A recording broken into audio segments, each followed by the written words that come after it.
ನಮಸ್ಕಾರ. ಇವತ್ತಿನ ನಮ್ಮ ಚರ್ಚೆಗೆ ಸ್ವಾಗತ.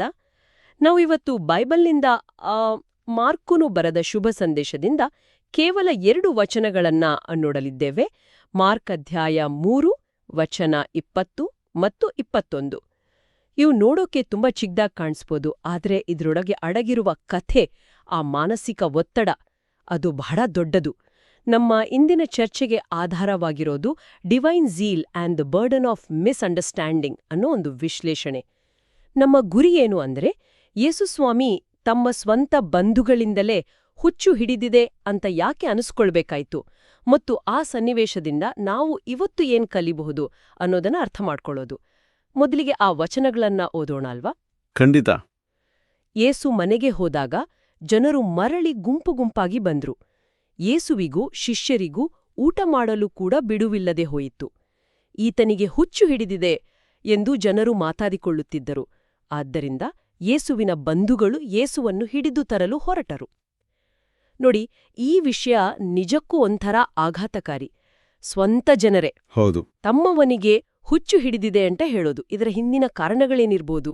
ಇದು ಕೇವಲ ಒಂದು ಐತಿಹಾಸಿಕ ಘಟನೆ ಅಲ್ಲ.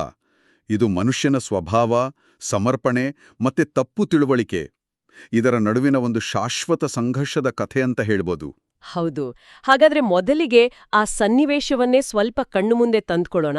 ಯೇಸು ಮತ್ತೆ ಅವರ ಶಿಷ್ಯರು, ಅವರ ಸುತ್ತ ಎಷ್ಟು ದೊಡ್ಡ ಜನಸಂದಣಿ ಇತ್ತು ಅಂದ್ರೆ ಊಟ ಮಾಡೋಕ್ಕೂ ಸಮಯ ಇರ್ಲಿಲ್ಲ ಅಂತ. ಇದು ಅವರ ಸೇವೆಯ ತೀವ್ರತೆಯನ್ನ ತೋರಿಸುತ್ತೆ.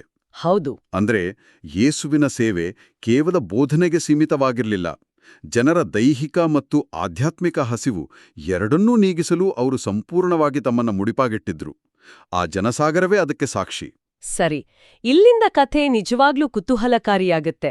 ಈ ಪರಿಸ್ಥಿತಿಯನ್ನ ನೋಡಿದ ಯೇಸುವಿನ ಬಂಧುಗಳ ಪ್ರತಿಕ್ರಿಯೆ ಹೇಗಿತ್ತು? ಅವರು ಹೆಮ್ಮೆ ಪಡಬೇಕಿತ್ತು ಅಲ್ವಾ? ಆದ್ರೆ ಅದರ ಬದಲು ಯೇಸುವನ್ನ ಅಲ್ಲಿಂದ ಕರೆದೊಯ್ಯಕ್ಕೆ ಬರ್ತಾರೆ. ಅವರಿಗೆ ಯೇಸುವಿನ ದೈವಿಕ ಉದ್ದೇಶ ಅರ್ಥ ಆಗಿರ್ಲಿಲ್ಲ. ಅವರ ದೃಷ್ಟಿಯಲ್ಲಿ ಯೇಸುವಿನ ಈ ಅತಿಯಾದ ಉತ್ಸಾಹ, ಅಂದ್ರೆ ಊಟ, ನಿದ್ರೆ ಎಲ್ಲವನ್ನೂ ಮರೆತು ಸೇವೆ ಮಾಡೋದು, ಇದೊಂದು ರೀತಿಯ ಹುಚ್ಚುತನವಾಗಿ ಕಂಡಿತ್ತು. ಅಂದ್ರೆ ಅವರಿಗೆ ಕಾಳಜಿ ಇತ್ತು ಅಂತೀರಾ? ಕಾಳಜಿ ಇತ್ತು, ಆದ್ರೆ ಅದು ಲೌಕಿಕ ದೃಷ್ಟಿಕೋನದ್ದು. ನಮ್ಮ ಹುಡುಗ ಹೀಗೆ ಹಾಳಾಗ್ತಿದ್ದಾನಲ್ಲ ಅನ್ನೋ ತರದ ಕಾಳಜಿ. ಓ, ಈಗ ಅರ್ಥವಾಯಿತು. ಹಾಗಾದ್ರೆ ಈ ಹುಚ್ಚು ಅನ್ನೋ ಪದ ಇದೆಯಲ್ಲ, ನಮ್ಮ ಮೂಲ ಬರಹದಲ್ಲಿ ಬಳಸಿದ ಗ್ರೀಕ್ ಪದದ ಬಗ್ಗೆ ಕೆಲವು ವಿಷಯಗಳಿವೆ. ಎಕ್ಸೆಸ್ಟೇ ಅಂತ. ಇದರ ಅರ್ಥ ತನ್ನ ನಿಯಂತ್ರಣ ತಪ್ಪಿರುವುದು ಅಥವಾ ಪರವಶನಾಗಿರುವುದು ಅಂತ. ಹೌದು, ಇದು ಬಹಳ ಮುಖ್ಯವಾದ ಅಂಶ. ಅಂದ್ರೆ ಅವರು ಯೇಸುವನ್ನ ನೋಡಿದಾಗ ಅವರಿಗೆ ಒಬ್ಬ ಸಮಚಿತ್ತದ ವ್ಯಕ್ತಿ ಕಾಣಿಸ್ಲಿಲ್ಲ. ಓಹೋ. ಬದಲಿಗೆ ಯಾವುದೋ ಒಂದು ಶಕ್ತಿಯಿಂದ ಸಂಪೂರ್ಣವಾಗಿ ಆವೇಶಕ್ಕೊಳಗಾದ, ತನ್ನ ಮೇಲಿನ ಹಿಡಿತವನ್ನೇ ಕಳೆದುಕೊಂಡ ವ್ಯಕ್ತಿ ಕಂಡ. ಇದು ಕೇವಲ ಅವನು ವಿಚಿತ್ರವಾಗಿ ನಡೆದುಕೊಳ್ಳುತ್ತಿದ್ದಾನೆ ಅನ್ನೋದಕ್ಕಿಂತ ಆಳವಾಗಿದೆ. ಅವನು ಇನ್ನೂ ನಮ್ಮವನಾಗಿ ಉಳಿದಿಲ್ಲ, ಅವನು ಬದಲಾಗ್ಬಿಟ್ಟಿದ್ದಾನೆ ಅನ್ನೋ ಭಾವನೆ. ವಾವ್! ಇದು ಇಡೀ ಸನ್ನಿವೇಶಕ್ಕೆ ಒಂದು ಹೊಸ ಆಯಾಮ ಕೊಡುತ್ತೆ. ಇಲ್ಲಿ ಒಂದು ಸ್ವಾರಸ್ಯಕರ ವಿಷಯ ಇದೆ ಅಲ್ವಾ? ಯೇಸುವಿನ ಆದ್ಯತೆಗಳು ಸಂಪೂರ್ಣವಾಗಿ ಬೇರೆಯಾಗಿದ್ದವು. ಹೌದು. ಹಣ, ಅಧಿಕಾರ, ಕೀರ್ತಿ ಇವು ಯಾವುವೂ ಅವರ ಗುರಿಯಾಗಿರಲಿಲ್ಲ. ದೇವರ ಚಿತ್ತವನ್ನ ನೆರವೇರಿಸುವುದೇ ಅವರ ಏಕೈಕ ಧ್ಯೇಯವಾಗಿತ್ತು. ಇದೇ ಅಸಾಂಪ್ರದಾಯಿಕ ದೃಷ್ಟಿಕೋನವೇ ಜನರಿಗೆ ಹುಚ್ಚು ಅಂತ ಕಾಣಿಸಿದ್ದು. ನಿಖರವಾಗಿ. ಲೋಕದ ಭಾಷೆಯಲ್ಲಿ ಯಾರು ಮಾತಾಡಲ್ವೋ ಅವರು ಲೋಕಕ್ಕೆ ಹುಚ್ಚರಂತೆ ಕಾಣಿಸ್ತಾರೆ. ಹಾಗಾದ್ರೆ ದೇವಪುತ್ರನಾಗಿದ್ರೂ ಯೇಸು ಇಲ್ಲಿ ಸಂಪೂರ್ಣ ಮಾನವೀಯ ಸಂಕಟವನ್ನ ಅನುಭವಿಸಿದ್ದಾರೆ. ಹಸಿವು, ಆಯಾಸ, ಆಮೇಲೆ ಎಲ್ಲಕ್ಕಿಂತ ಹೆಚ್ಚಾಗಿ ತಮ್ಮವರಿಂದಲೇ ತಿರಸ್ಕಾರ. ಖಂಡಿತ ಇದು ಒಂದು ದೊಡ್ಡ ಚಿತ್ರದ ಭಾಗ ಅಂತ ಹೇಳ್ಬಹುದು. ಅಂದ್ರೆ ಈ ಘಟನೆ ಮುಂದೆ ಬರಲಿರುವ ದೊಡ್ಡ ವಿರೋಧಕ್ಕೆ ಒಂದು ಮುನ್ನುಡಿಯಂತಿತ್ತು. ಇಲ್ಲಿ ನೋಡಿ, ಅವರ ಬಂಧುಗಳು ಹುಚ್ಚು ಅಂದ್ರು. ಇದಾದ ಕೆಲವೇ ವಚನಗಳ ನಂತರ ಧಾರ್ಮಿಕ ಮುಖಂಡರಾದ ಪರಿಸಾಯರು ಬರ್ತಾರೆ. ಹೌದು. ಅವರು ಇನ್ನೂ ಒಂದು ಹೆಜ್ಜೆ ಮುಂದೆ ಹೋಗಿ ಇವನಿಗೆ ದೆವ್ವ ಹಿಡಿದಿದೆ ಅಂತಾರೆ. ಅಬ್ಬಾ! ಅಂದ್ರೆ ತಿರಸ್ಕಾರದ ಮೊದಲ ಹೆಜ್ಜೆ ಮನೆಯಿಂದಲೇ ಶುರುವಾಯಿತು. ಅದೇ. ಸರಿ, ಹಾಗಾದ್ರೆ ಈ ಚಿಕ್ಕ ಘಟನೆಯಿಂದ ನಮ್ಮ ಇವತ್ತಿನ ಜೀವನಕ್ಕೆ ಸಿಗೋ ಪಾಠಗಳೇನು? ನಮ್ಮ ಮೂಲಗಳು 3 ಪ್ರಮುಖ ಅಂಶಗಳನ್ನ ಎತ್ತಿ ತೋರಿಸ್ತವೆ. ಮೊದಲನೆಯದು ದೇವರಿಗಾಗಿ ತನ್ಮಯತೆ. ಯೇಸು ಊಟವನ್ನು ಮರೆತು ಸೇವೆ ಮಾಡಿದ್ರು. ನಾವು ದೇವರ ಕೆಲಸದಲ್ಲಿ ಎಷ್ಟರ ಮಟ್ಟಿಗೆ ಮಗ್ನರಾಗಿದ್ದೇವೆ? ಇದು ನಿಜಕ್ಕೂ ಯೋಚಿಸಬೇಕಾದ ವಿಷಯ. ಎರಡನೆಯ ಅಂಶ, ಇದು ಸ್ವಲ್ಪ ಕಠಿಣವಾದ ಪಾಠ ಅಂತ ಅನ್ಸುತ್ತೆ. ಅದೇನಂದ್ರೆ ತಪ್ಪು ತಿಳುವಳಿಕೆಗೆ ಸಿದ್ಧರಾಗಿರುವುದು. ಹೌದು.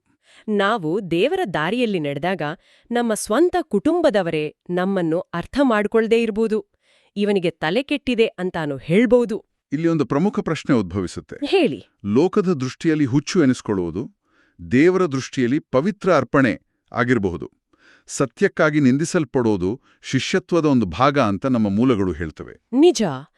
ಕೊನೆಯದಾಗಿ ಸೇವೆಯ ಭಾರ. ಇದು ನನಗೆ ತುಂಬ ಮುಖ್ಯ ಅಂತ ಅನ್ಸಿತು. ಯೇಸು ಹೊರಗಿನಿಂದ ನೋಡೋಕೆ ತುಂಬಾ ಜನಪ್ರಿಯರಾಗಿದ್ರು. ಹೌದು, ಸಾವಿರಾರು ಜನ ಅವ್ರ ಹಿಂದೆ ಇದ್ರು.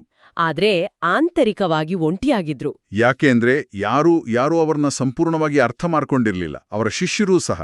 ಅಂದ್ರೆ ಜನಸಮೂಹದ ಮಧ್ಯದಲ್ಲೋ ಒಂಟಿಯಾಗಿರ್ಬಹುದು. ಖಂಡಿತ. ಇದು ಇವತ್ತಿಗೂ ಸತ್ಯ. ನಾವು ಸರಿಯಾದ ದಾರಿಯಲ್ಲಿದ್ದರೂ ಬೇರೆಯವರು ನಮ್ಮನ್ನ ತಪ್ಪು ತಿಳಿದಾಗ ಒಂಟಿತನ ಕಾಡಬಹುದು. ಅಂತಹ ಸಮಯದಲ್ಲಿ ಯೇಸು ಕೂಡ ಇದೇ ನೋವನ್ನ ಅನುಭವಿಸಿದ್ರು ಅನ್ನೋದು ನಮಗೆ ಸಾಂತ್ವನ ಕೊಡುತ್ತೆ. ಹೌದು. ಅವರಿಗೆ ನಮ್ಮ ನೋವು ಅರ್ಥವಾಗುತ್ತೆ. ಹಾಗಾದ್ರೆ ಇವತ್ತಿನ ನಮ್ಮ ಚರ್ಚೆಯ ಸಾರಾಂಶ ಏನು ಅಂದ್ರೆ, ನಮ್ಮ ಭಕ್ತಿ ಅಥವಾ ನಮ್ಮ ನಂಬಿಕೆಗಾಗಿ ಯಾರಾದ್ರೂ ನಮ್ಮನ್ನ ಅರ್ಥ ಮಾಡ್ಕೊಳ್ಳದಿದ್ದಾಗ ಅಥವಾ ಹಾಸ್ಯ ಮಾಡ್ದಾಗ ಧೈರ್ಯಗೆಡಬೇಡಿ. ಹೌದು. ಲೋಕದ ರಕ್ಷಕನನ್ನೇ ಜನರು ಹುಚ್ಚ ಅಂತ ಕರೆದಿದ್ರು. ಕೊನೆಯದಾಗಿ ನಮ್ಮ ಮೂಲಗಳು ಹೇಳೋ ಹಾಗೆ ನಾವು ಲೋಕದ ದೃಷ್ಟಿಯಲ್ಲಿ ಜ್ಞಾನಿಗಳಾಗೋದಕ್ಕಿಂತ ದೇವರ ದೃಷ್ಟಿಯಲ್ಲಿ ನಿಷ್ಠಾವಂತರಾಗಿರೋದು ಹೆಚ್ಚು ಶ್ರೇಷ್ಠ. ಹೌದಲ್ವಾ? ನಾವು ಈ ಚರ್ಚೆಯನ್ನ ಮುಗಿಸೋ ಮುನ್ನ ಕೇಳುಗರಿಗೆ ಒಂದು ಆಲೋಚನೆ ಬಿಟ್ಟು ಹೋಗಲು ಇಷ್ಟಪಡ್ತೀನಿ. ಯೋಚಿಸಿ ನೋಡಿ. ಯೇಸುವಿನ ಬಂಧುಗಳು ಅವರನ್ನ ಹುಚ್ಚಂದ್ರು, ವಿರೋಧಿಗಳು ದೆವ್ವ ಹಿಡಿದಿದೆ ಅಂದ್ರು. ದೈವಿಕವಾದ ಅಥವಾ ನಮಗಿಂತ ಭಿನ್ನವಾದದ್ದನ್ನ ಕಂಡಾಗ ಮನುಷ್ಯನ ಮೊದಲ ಪ್ರತಿಕ್ರಿಯೆ ಕುತೂಹಲದ ಬದಲು ಯಾಕೆ ಭಯ ಮತ್ತು ತಿರಸ್ಕಾರ ಆಗಿರುತ್ತೆ? ಒಳ್ಳೆ ಪ್ರಶ್ನೆ.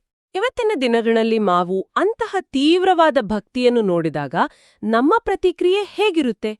ನಾವು ಆ ಕುಟುಂಬದವರಂತೆ ಕಾಳಜಿಯ ಹೆಸರಲ್ಲಿ ಅವರನ್ನು ಮತ್ತೆ ಸಾಮಾನ್ಯ ಸ್ಥಿತಿಗೆ ತರಲು ಪ್ರಯತ್ನಿಸ್ತೀವ್ಯಾ, ಅಥವಾ ಅವರ ಆ ತೀವ್ರತೆಯ ಹಿಂದಿರೋ ಪ್ರೇರಣೆಯನ್ನ ಅರ್ಥ ಮಾಡ್ಕೊಳ್ಳೋಕೆ ಪ್ರಯತ್ನಿಸ್ತೀವ್ಯಾ? ಯೋಚಿಸಿ. ಪ್ರಿಯರೇ, ಈ ಚಾನೆಲ್ ಅನ್ನು ಸಬ್ಸ್ಕ್ರೈಬ್ ಮಾಡಿ ಪ್ರತಿದಿನ ದೇವರ ವಾಕ್ಯವನ್ನು ಆಲಿಸುತ್ತಾ ಅದನ್ನು ಇತರರೊಂದಿಗೆ ಹಂಚಿಕೊಳ್ಳಲು ನಮಗೆ ನೆರವಾಗಿರಿ. ಧನ್ಯವಾದಗಳು.